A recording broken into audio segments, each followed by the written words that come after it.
Hi friends, आप सभी का आपके अपने YouTube चैनल UPSC Info 24 में स्वागत है। तो दोस्तों, हम उम्मीद करते हैं कि आप सभी लोग स्वस्थ होंगे और खुश होंगे। फ्रेंड्स, ये जो वीडियो है PGT नागरिक शास्त्र का भाग 179 है। तो अगर आप TGT, PGT, LT grade, GIC और KVS एग्जाम की तैयारी कर रहे हैं तो ये वीडियो आपके लिए है। दोस्तों, वीडियो में आपको क्वेश्चन के साथ साथ उसका व्याख्या देखने को मिलेगा, इसलिए पेन और कॉपी लेकर बैठ जाइए। जो इंपॉर्टेंट चीजें हैं, जो तथ्य है, उसको आप नोट करते चलिए। तो दोस्तों, स्टार्ट करते हैं आज का पहला नंबर क्वेश्चन, जो 61 नंबर से शुरू हो रहा है। क्वेश्चन है, संवैधानिक शासन का अर्थ है। संवैधानिक शासन का अर्थ क्या होता है, ये बताना है। ऑप्शन ए है संविधान की व्यवस्था के अनुरूप शासन। ऑप्शन बी है विधि के नियम पर आधारित शासन। ऑप्शन सी है लोकतंत्रात्मक सरकार। ऑप्शन डी है उपयुक्त सभी। तो आंसर हो जाएगा दोस्तों उपयुक्त सभी। व्याख्या देख लेते हैं। संवैधानिक शासन से तात्पर्य संविधान की व्यवस्था के अनुरूप शासन, विधि के नियम पर आधारित शासन और लोकतंत्रात्मक सरकार से है। सरकारें जनहित में कार्य करती हैं। आगे देखते हैं 62 नंबर क्वेश्चन। भारतीय सर्वोच्च न्यायालय के मुख्य न्यायाधीश की नियुक्ति कौन करता है। भारतीय सर्वोच्च न्यायालय के मुख्य न्यायाधीश की नियुक्ति कौन करता है। ऑप्शन ए है राष्ट्रपति। ऑप्शन बी है प्रधानमंत्री। ऑप्शन सी है विधि मंत्री। ऑप्शन डी है इनमें से कोई नहीं। तो आंसर हो जाएगा दोस्तों राष्ट्रपति। राष्ट्रपति जो है सर्वोच्च न्यायालय के मुख्य न्यायाधीश की नियुक्ति करता है। व्याख्या देख लीजिए। सर्वोच्च न्यायालय के मुख्य न्यायाधीश तथा अन्य न्यायाधीशों की नियुक्ति के बारे में प्रावधान अनुच्छेद 124(2) में किया गया है। तो अनुच्छेद 124(2) में सर्वोच्च न्यायालय और मुख्य न्यायालय जो है सर्वोच्च न्यायालय के मुख्य न्यायाधीश और अन्य न्यायाधीशों की नियुक्ति के बारे में जो प्रावधान किया गया है, तो किस अनुच्छेद में है दोस्तों, तो वो है अनुच्छेद 124(2) में किया गया है। इसके अनुसार राष्ट्रपति उच्चतम न्यायालय के और उच्च न्यायालयों के ऐसे न्यायाधीशों से परामर्श जिनमें परामर्श करना आवश्यक समझे कर सकता है और उच्च न्यायालयों के प्रत्येक न्यायाधीशों की नियुक्ति करेगा। आगे देखते हैं 63 नंबर क्वेश्चन है फ्रेंड्स। संविधान, भारतीय संविधान का कौन सा भाग संविधान की आत्मा कहलाता है। क्वेश्चन क्या है, भारतीय संविधान का कौन सा भाग संविधान की आत्मा कहलाता है। ऑप्शन ए है मौलिक अधिकार। ऑप्शन बी है राज्य के नीति निदेशक सिद्धांत। ऑप्शन सी है संविधान की प्रस्तावना या उद्देशिका। ऑप्शन 4 है संवैधानिक उपचारों का अधिकार। तो आंसर आपका 3 सही हो जाएगा, सी संविधान की प्रस्तावना या उद्देशिका। तो दोस्तों, यहाँ पे पूछा गया है कि कौन सा भाग संविधान की आत्मा कहलाता है, तो आंसर हो जाएगा संविधान की प्रस्तावना। अगर इस यहीं पे क्वेश्चन रहता कि संविधान भीमराव अंबेडकर ने किसे संविधान की आत्मा कहा है, तब आपका संवैधानिक उपचारों का अधिकार हो जाता। लेकिन जब इस तरह का क्वेश्चन पूछेगा तो आप यही लगाएंगे, ऑप्शन सी आपका सही हो जाएगा। आगे चलते हैं, इसका व्याख्या देख लेते हैं, सब क्लियर हो जाएगा। व्याख्या है, पंडित जवाहरलाल नेहरू ने भारतीय संविधान की प्रस्तावना को संविधान की आत्मा कहा है, जबकि डॉक्टर भीमराव अंबेडकर ने अनुच्छेद 32 को संविधान की आत्मा बताया है। अनुच्छेद 32 का मतलब संवैधानिक उपचारों का अधिकार अनुच्छेद 32 में है। ऑस्टिन ने भारतीय संविधान के राज्य के नीति निदेशक तत्व को राज्य की आत्मा कहा है। तो ये 3 क्वेश्चन यहाँ से है। पंडित जवाहरलाल नेहरू ने प्रस्तावना को आत्मा कहा है, डॉक्टर भीमराव अंबेडकर ने अनुच्छेद 32 को संविधान का आत्मा कहा है और ऑस्टिन महोदय ने राज्य के नीति निदेशक तत्व को संविधान की आत्मा कहा है। तो इसको आप जरूर नोट कर लीजिएगा, यहाँ से 3 क्वेश्चन पूरे बनने की संभावना है। आगे देखते हैं दोस्तों अगला क्वेश्चन। किसने कहा था कि राज्य व्यक्ति का बृहद स्वरूप है। किसके अनुसार राज्य व्यक्ति का बृहद स्वरूप है, ये बताना है। ऑप्शन ए है सुकरात के अनुसार। ऑप्शन बी है प्लेटो। ऑप्शन सी है अरस्तु। ऑप्शन डी है सेंट थॉमस एक्विनास। तो किसके अनुसार हो जाएगा दोस्तों, तो 64 का जो आंसर हो जाएगा वह बी सही हो जाएगा, प्लेटो। 64 का आंसर क्या है, बी प्लेटो सही हो जाएगा।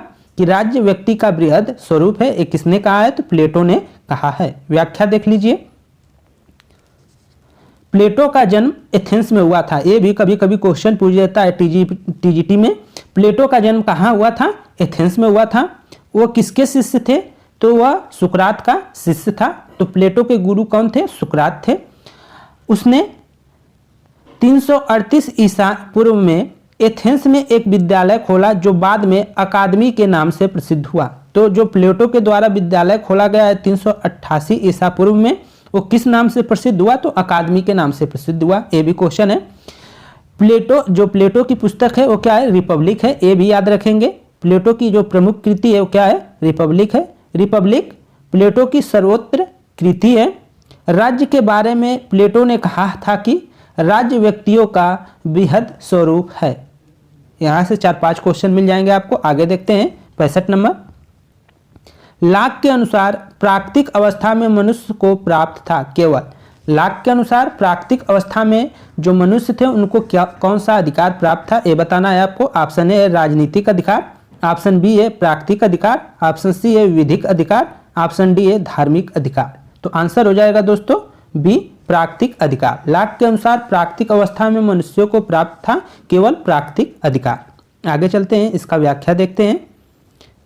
लाक की प्राकृतिक अवस्था की विशेषता यह है कि उसमें व्यक्तियों को अधिकार भी प्राप्त है और उसमें अवस्था भी है। लाक के अनुसार प्राकृतिक अवस्था में व्यक्तियों के अधिकारों का ध्यान और आदर करता था। प्राकृतिक अवस्था में मनुष्यों को 3 अधिकार प्राप्त थे, जिनमें जीवन का अधिकार, स्वतंत्रता का अधिकार, संपत्ति का अधिकार। तो प्राकृतिक अवस्था में मनुष्यों को कौन कौन से अधिकार प्राप्त थे? जीवन का अधिकार, स्वतंत्रता का अधिकार, संपत्ति का अधिकार। ये बार बार पूछता है कि लाक के अनुसार निम्न में से कौन से अधिकार प्राप्त नहीं थे लोगों को। तो वहाँ पे ये 3 दे देगा और 4 कोई एक और दे देगा, जैसे कानूनी अधिकार। तो आपको आंसर करना पड़ेगा कानूनी अधिकार नहीं था, इसको याद रखेंगे। अगला क्वेश्चन है, निम्नलिखित में से किस मौलिक अधिकार को डॉक्टर अंबेडकर ने भारतीय संविधान का हृदय और आत्मा के रूप में बताया है? दोस्तों इसको हमने क्वेश्चन को बता दिया है, लेकिन व्याख्या है तो अभी तक आंसर आप कर दिए होंगे। तो इसका जो आंसर हो जाएगा वो क्या हो जाएगा? संवैधानिक उपचारों का अधिकार। तो डॉक्टर अंबेडकर के अनुसार जो संवैधानिक उपचारों का अधिकार है उसको उन्होंने संविधान की आत्मा कहा है। व्याख्या देख लेते हैं। डॉक्टर भीमराव अंबेडकर के अनुसार अनुच्छेद 32 को संविधान का हृदय और आत्मा कहा है। अनुच्छेद 32 संवैधानिक उपचारों के अधिकार के अंतर्गत आता है। अनुच्छेद 32 से उच्च तथा उच्चतम न्यायालय मूल अधिकारों के हनन पर 5 प्रकार की रीटें जारी कर सकता है। कितने प्रकार की रीटें? 5 प्रकार की रीटें जारी कर सकता है। तो दोस्तों आपसे क्वेश्चन है कि 5 प्रकार की जो रीटें जारी करता है वो कौन कौन सा रीट है, उनका नाम आप कमेंट बॉक्स में जरूर बताइएगा। जो 5 प्रकार की रीट हैं उनका नाम आपको लिखना है। जो 5 प्रकार की रीटें हैं उनका नाम जरूर लिखिए और कमेंट में आप विस्तार से उनके बारे में लिखकर बताइए। एक क्वेश्चन आपका है, अगर वीडियो देख रहे हैं सीरियस है तो जरूर लिखिएगा कमेंट बॉक्स में जाकर कि कौन कौन सी रीटें प्राप्त हैं। आगे देखते हैं दोस्तों, संविधान के विचार का सबसे पहले प्रतिपादन किया था, संप्रभुता के विचार का सबसे पहले प्रतिपादन किया गया था। किसके द्वारा किया गया था ये बताना है, संप्रभुता के। ऑप्शन ए है लाक के द्वारा, ऑप्शन बी है प्लेटो के द्वारा, ऑप्शन सी है अरस्तु के द्वारा, ऑप्शन डी है बोधा के द्वारा। तो आंसर आपका डी सही हो जाएगा। बोधा महोदय के द्वारा पहली बार जो है सबसे पहले संप्रभुता की व्याख्या की गई थी या प्रतिपादन किया गया था। व्याख्या देख लीजिए। संप्रभुता का आंग्ल पर्यायवाची सॉवरेनिटी लैटिन शब्द सुपर और एनस से लिया गया है। तो जो संप्रभुता का आंग्ल पर्यायवाची क्या होता है? तो सॉवरेनिटी होता है। और एक किस भाषा से लिया गया है? तो लैटिन भाषा के जो है लैटिन शब्द के सुपर और एनस से मिलकर बना है, जिसका अर्थ है उस भाषा में सर्वोच्च शक्ति होता है। संप्रभुता की सर्वप्रथम व्याख्या जीन बोधा के द्वारा की गई थी, जिसके अनुसार संप्रभुता नागरिकों और प्रजाजनों के ऊपर राज्य का वह सर्वोच्च शक्ति है जिस पर कानून का कोई अंकुश न हो।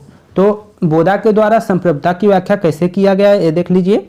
संप्रभुता नागरिकों और प्रजाजनों के ऊपर राज्य का वह सर्वोच्च शक्ति है जिस पर कानून का कोई अंकुश न हो। आगे देखते हैं 68 नंबर क्वेश्चन है, यह किसने कहा था कि संप्रभुता के सिद्धांत को राजनीतिक सिद्धांत से हटा देना चाहिए? यह किसने कहा था कि संप्रभुता के सिद्धांत को राजनीतिक सिद्धांत से हटा देना चाहिए? ऑप्शन ए है लिंडसे ने, ऑप्शन बी है लास्की ने, ऑप्शन सी है क्रेबन ने, ऑप्शन डी है बार्कन ने। तो आंसर क्या हो जाएगा दोस्तों 68 का सी सही हो जाएगा। क्रैब मेहोदे ने कहा था। व्याख्या देख लीजिए। राज्य के बहुलवादी सिद्धांत राज्य प्रभुसत्ता के परंपरागत सिद्धांत का खंडन करता है, परंतु राज्य ही राज्य को समाज की एक आवश्यक संस्था भी मानते हैं। राज्य संप्रभुता के संदर्भ में गो ग्रैब ने कहा कि संप्रभुता की धारणा को राजनीतिक सिद्धांत से निकाल देना चाहिए। आगे देखते हैं 69 नंबर क्वेश्चन। पारंपरिक उदारवाद के जनक है।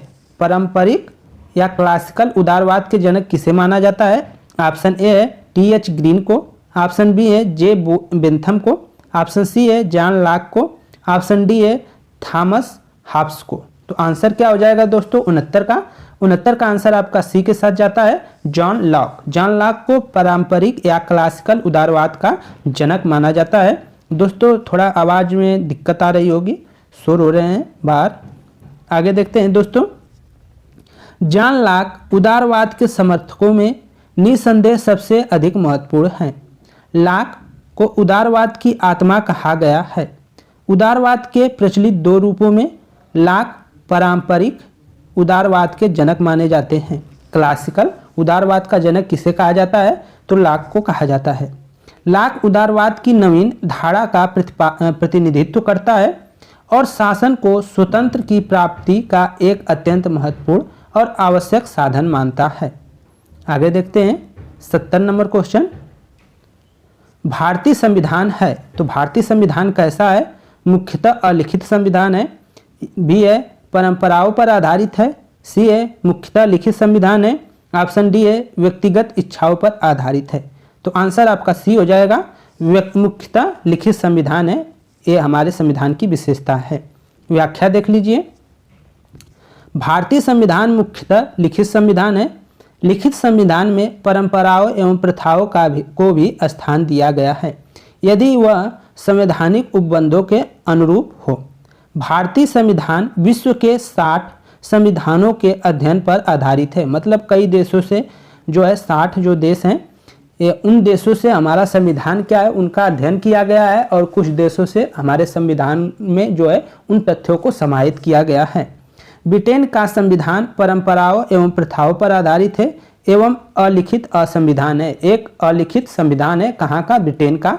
वहाँ का कोई लिखित संविधान नहीं है। तो फ्रेंड्स ये थे 10 क्वेश्चन और उसके व्याख्या भी थे। अगर वीडियो पसंद आई हो तो वीडियो को लाइक कर दे दोस्त, और चैनल पे नए हैं तो चैनल को जरूर सब्सक्राइब कर ले दोस्तों। आपका एक कमेंट एक लाइक हमको बहुत ही प्रोत्साहित करता है वीडियो बनाने के लिए। जो दोस्त कमेंट कर कर थोड़ा भी मोटिवेट करते रहते हैं उनको तहे दिल से बहुत बहुत शुक्रिया दोस्त। आप लोग हैं कि मोटिवेट करते हैं और लाइक कर कर हौसला को बढ़ाते हैं। इसके लिए आप लोगों को तहे दिल से शुक्रिया, धन्यवाद।